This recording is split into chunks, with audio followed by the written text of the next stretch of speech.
It is July 4th, 2026, and something happened in the Middle East that most feeds are completely failing to interpret in its full strategic weight. On the surface, it looks like another round of diplomatic updates, another carefully worded statement from mediators, another cycle of controlled escalation and managed optimism, but underneath that surface, a far more significant structural shift is taking shape, one that connects military pressure, leadership-targeting rhetoric, and high-stakes nuclear negotiations into a single convergent timeline. Because while American envoys are sitting in Doha trying to stabilize a fragile 60-day framework, Israel has just introduced a variable that fundamentally alters the psychological and operational environment of every actor involved. The Israeli defense minister has publicly stated that Iran's supreme leader is marked for elimination, not as a hypothetical warning, not as abstract deterrence language, but as an explicit designation tied to prior strikes and the possibility of further action. In any conventional diplomatic environment, such a statement would trigger immediate crisis-level coordination between allies. But in this case, what defines the moment is not the statement itself, but the silence that followed it from Washington. No clarification, no distancing, no formal objection, just silence. And in modern strategic communication environments, silence from a primary actor is never neutral. It functions as signal compression, allowing ambiguity to do the work that explicit messaging would normally carry. To understand why this matters, you have to place it inside the operational geometry of the current negotiations in Doha. American and Iranian delegations are not sitting across a table. They are operating through intermediaries, with Qatari and Pakistani channels relaying messages back and forth in a controlled diplomatic architecture designed specifically to prevent direct confrontation while still enabling progress. The framework itself is time-bound, structured around a roughly 60-day window intended to stabilize nuclear, maritime, and sanctions-related disputes before they escalate back into open conflict dynamics. And within that fragile system, even small signals become strategic events.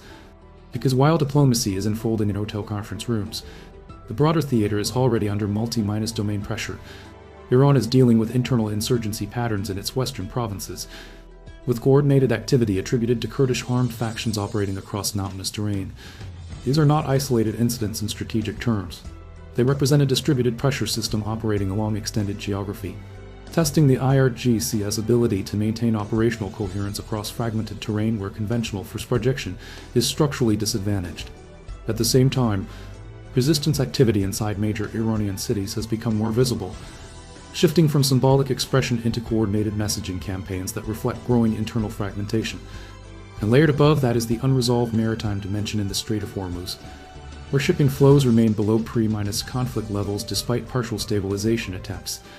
Insurance premiums remain elevated, operational risk models remain volatile, and the economic system that normally underpins the escalation remains only partially restored. This is the environment into which Israel's targeting declaration has been inserted, and it is critical to understand that this is not occurring in isolation. It is unfolding in the same week that Iranian military leadership experienced unexplained high-level casualties under disputed circumstances, in the same period where leadership visibility inside Iran remains unusually constrained, and at a moment where state media is compensating for lack of live leadership footage with artificial archival representation. That detail alone is strategically significant, because visibility of command authority is not just symbolic in systems like this. It is structural. It stabilizes internal factional alignment. When visibility disappears, factional uncertainty increases. And in Iran's current system, factional structure is everything, because what sits underneath the political surface is not a unified decision-making hierarchy, but a layered architecture of competing institutional power centers. The diplomatic apparatus is trying to sustain negotiation momentum in Doha. The IRGC hardline structure is operating under its own strategic logic, shaped by deterrence posture, regional proxy calculations, and maritime leverage doctrine, and above both, a leadership structure that is simultaneously central to decision legitimacy and partially obscured from public operational visibility. This is where Israel's statement becomes strategically different from previous cycles of rhetoric, because it is not simply a warning. It is a signal that the leadership layer itself is now being treated as an active target set within a broader operational framework that has already demonstrated capability in executing high-precision, intelligence-driven strikes against Iranian strategic leadership in prior phases of the conflict. That historical precedent matters, because it transforms perception. It collapses the distance between threat language and demonstrated capability.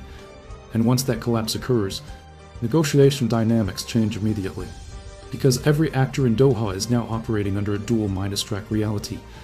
On one track, diplomatic intermediaries are attempting to stabilize a technical agreement covering enrichment constraints, sanction sequencing, maritime corridor governance, and verification mechanisms tied to international inspection frameworks.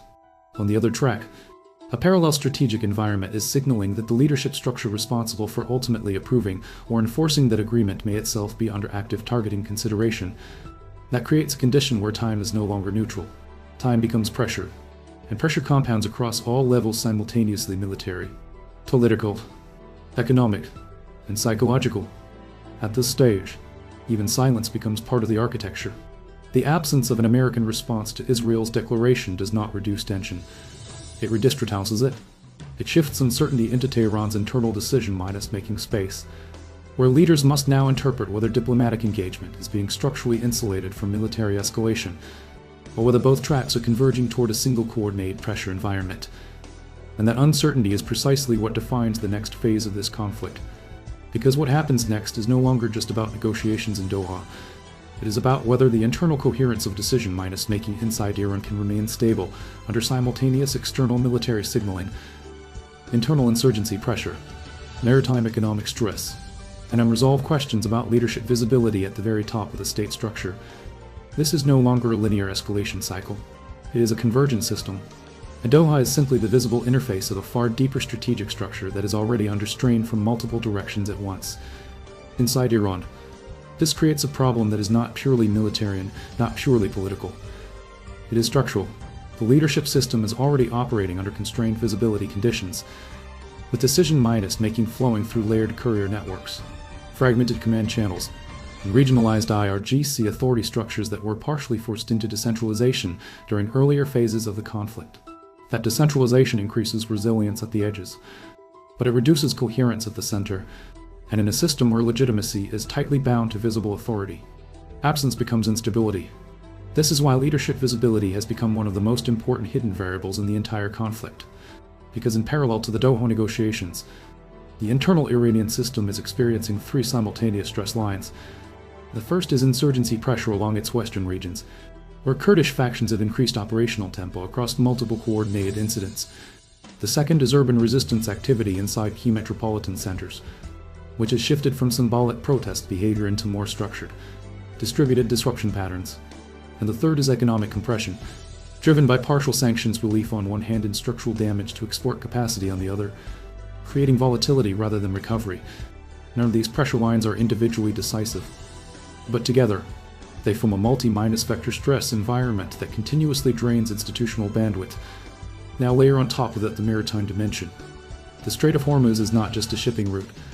It is a liquidity mechanism for the global energy system. Even partial disruption creates disproportionate insurance recalibration, routing uncertainty, and pricing instability. And in the current environment, even after partial stabilization attempts, traffic remains below baseline historical flow rates. That means the system is still operating in a degraded equilibrium. Not collapse, but not normal either.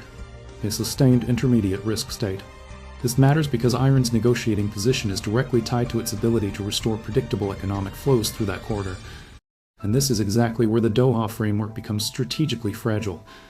Because the 60-day memorandum is not just a diplomatic timeline, it is a synchronization attempt between three incompatible systems: Iran's internal factional structure, Israel's demonstrated intelligence and targeting capability, and the United States' attempt to stabilize a controlled D-escalation environment without losing leverage or regional deterrence posture.